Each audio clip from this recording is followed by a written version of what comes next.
U.S. and Iran failed to make a deal. That's bad news for Iran, much more than it's bad news for the United States of America. As tensions are on the rise again in the Middle East. An international trade show in Miami, attracting tourism and travel industry professionals across the regions. A multi-day celebration of arts and culture. Happy Pride! As the Miami Beach Pride Parade attracts thousands of attendees. And the Miami River Day Festival celebrates its 27th year, hosting live music, activities, and opportunities. These stories and more coming up on Newsbreak. Hello, South Florida. I'm Enzo Paso. And I'm Dylan Pazay, and today is Monday, April 13th, 2026. Live from the Lee Caplin School of Journalism and Media in North Miami, this is Caplin News. And the conflict persists in the Middle East after a much anticipated meeting in the U.S. and Iran failed to reach an agreement for peace. Former UN Ambassador Nikki Haley says she thinks Iranian negotiators are purposely delaying a deal. After nearly 21 hours of negotiation on Saturday, Vice President J.D. Vance stated the U.S. needed a guarantee that Iran will not seek a nuclear weapon. I think that's bad news for Iran, much more than it's bad news for the United States of America. President Trump announced Sunday on social media that the United States would execute a blockade in the Strait of Hormuz. Tomorrow, Israel and Lebanon will speak in D.C. about the ongoing conflict in the Middle East, while strikes are carried out. In rare move, Israeli Prime Minister Benjamin Netanyahu was found crossing into southern Lebanon yesterday. Sources say the Prime Minister was doing a situational assessment of the seized territory. Israel says they will continue to carry out rocket launches against Iranian-backed countries despite the ceasefire with the U.S. Dozens of Iranian Americans continue taking to the streets this morning to protest ongoing ceasefire negotiations. The protesters gathered in downtown Tampa saying that the talks legitimize a tyrannical and oppressive regime. The organizers accuse the regime of crimes and that their family is at risk to abuse or execution. And thousands took the streets on Sunday for Miami Pride Festival, where everyone celebrated identity and visibility. Caplin News reporter Frida Flores has more. From music to messages of visibility, the Miami Pride Parade is bringing thousands of people together for both celebration and the ongoing fight for equality. Thousands lined Ocean Drive Sunday afternoon as the Miami Beach Pride Parade brought music, color, and celebration to the heart of South Florida. Happy Pride! Pride! From vibrant floats to high-energy performances, the event marked the finale of Miami Beach Pride, a multi-day celebration centered on community, identity, and inclusion. This year's theme, Pride is Infinite, highlighting a message organizers say goes beyond the parade itself. For me, I'm an ally, and so for me it's to show people that, love is love and that everyone should be loved and appreciated, especially now in our political climate. I think we need to make the world a really safe and inclusive place for our trans youth, to let them know that they, not only do they exist, but that they're special, they're loved, and that they absolutely deserve equality and more. For many in attendance, the day is more than a celebration, but a chance to be seen, heard, and supported. It is my first Pride that I've gotten to celebrate, and it is the first Pride that I viewed. And thankfully, being a drag queen and starting this out, my name is Starwood and it's Dion as well. This being my first Pride is also the first time I've seen the parade and I've been a part of the parade. So it's kind of everything all at once. And while the atmosphere is filled with energy, some say Pride also serves as a reminder of the ongoing push for equality and visibility. No matter how hard they try, we will still rise, and as a people, our strength is truly in our unity. And as the parade wraps up, one message still remains. Be proud of who you are, because baby, you were born this way. Reporting for Caplin News, I'm Frida Flores. The Miami River Day Festival set sail this weekend as tourists toured and learned more about the history of the Miami River. Caplin News' Rachel Oquendo has more on this story. We are here at the River Day Festival, riding down along the Miami River as guests come here to learn more about this historic landmark. That was not in the script. At Loomis Park, boat rides were offered to Miami residents as they toured the Miami River. I've been living in Miami all my life, so they do every year. This is a year celebration for the heritage. They're celebrating the 100 year of heritage. I love the Miami River. It's the heart of the city, and I want to share it with my family. Organized by the Miami River Commission, guests were able to enjoy food, games, and music as they learned more about the river's history and significance. I'm so grateful for the Miami River Commission because all of them are dedicated workers.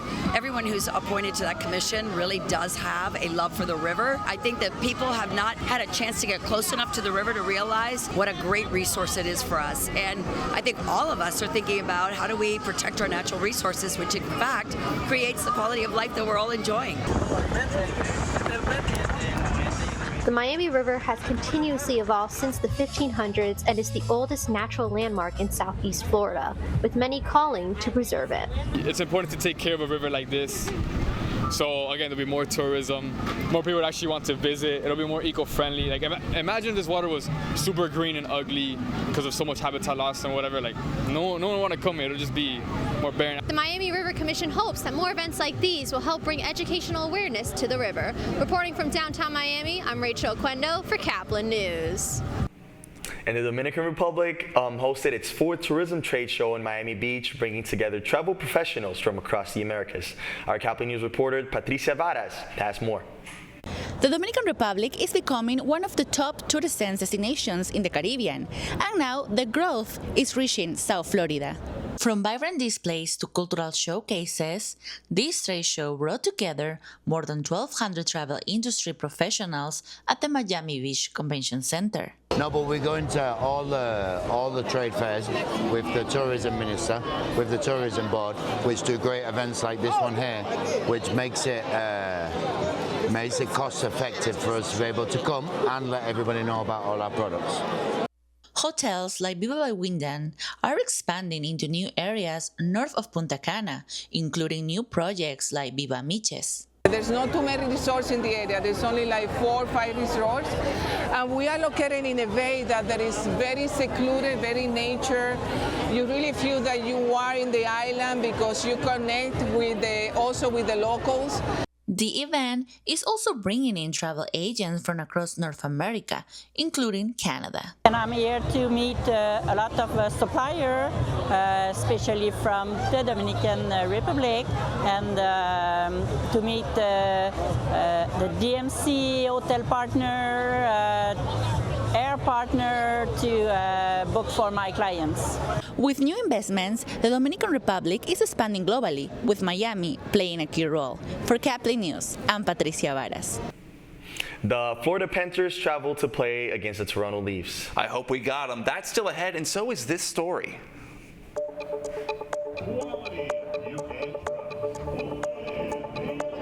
A battle of the Blues as Team Navy takes on Team Biscayne in the FIU spring football game. Newsbreak will be back in just 2 minutes.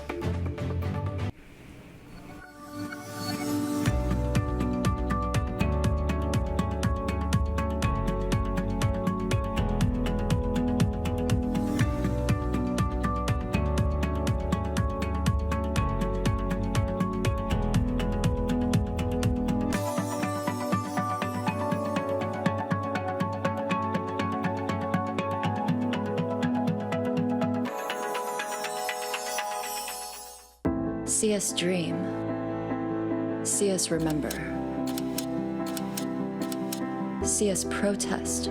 You matter. Your feelings matter. Your identity matters. Everything about who you are matters. See us fight back. See us rebuild. See us shatter stereotypes.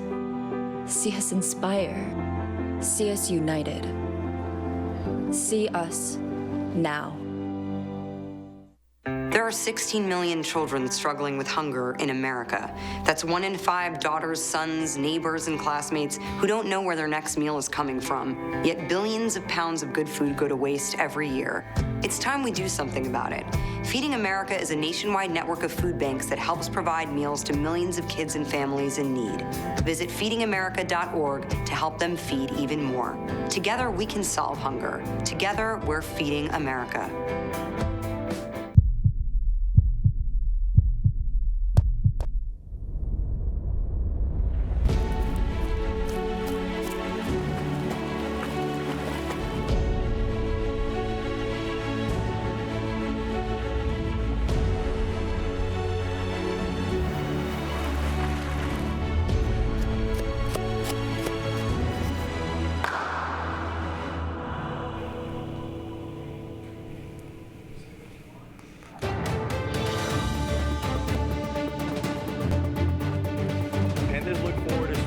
on their football practice. FIU football enters spring ball with plenty momentum after a successful year under the head coach Willie Simmons. That's right, and sidelines Jordan Tavares went to a recent spring game to get an update on the Panthers' continued progress.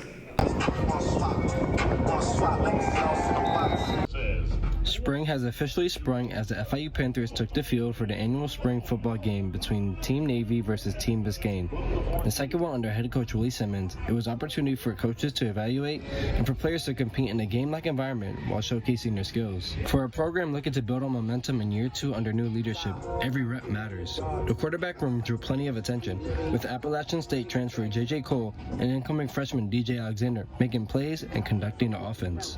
Offensively, the Panthers showed flashes of explosiveness, mixing in tempo and stretching the field, using the run game, short passes, and deep threats, including running back Sterling Joseph racking up a touchdown, and new transfer wide receiver Greg Gaines, giving Panther Nation something to look forward to in the fall with explosive routes and exciting catches.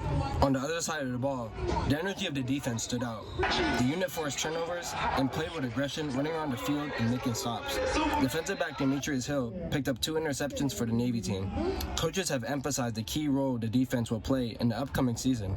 Beyond the plays, the spring game also gave FIU football alumni and fans a chance to reconnect with the team and get an early sense of the culture being built ready for the fall season. With a final score of 17-6, with the Navy team coming up on top with the win, the FIU football team showcased a bunch of new talent ready to take the field this fall in hopes of bringing home the Conference USA Championship. And Panther Nation is more than excited to witness that. Reporting live from Sweetwater, I'm Jordan Tavares, Caplin News. And the Miami Heat concluded a difficult regular season with a win against the Atlanta Hawks last night. Jaime Jaquez Jr. scored 26 points off the bench, with Bam Adebayo and Norman Powell scoring 25 points each. Atlanta's Corey Kispert and Asa Newell finished with 21 and 17 points for the Hawks. Miami wins 143-117. They end the regular season with a 43-39 record. The Heat are the 10th seed and finish themselves in the play-in once more. They will take on Charlotte tomorrow night, hoping to extend their season. Plenty of goals for the Florida Panthers on their trip to Toronto Saturday night. The Cats got off to a strong start with only 2 goals in the first. The Leafs fired back with a pair in the second, but the Panthers put up 3 en route to a 6-2 win. Just 2 games left in the season with the playoffs out of reach. Next up, the Panthers come home to face the New York Rangers tonight at 7 p.m. You're watching Newsbreak, and we are coming right back. Last week, Brandon met a girl on a dating app. One day after work, he finally found the courage to ask her out. No answer. He started to panic. Was he being too pushy? Maybe it was too... Hey, sorry I didn't respond. I was driving. I would love to go on a date. How does tonight sound? Brandon tried to play it cool, but inside he knew. A girl so smart, so responsible. She must be a keeper.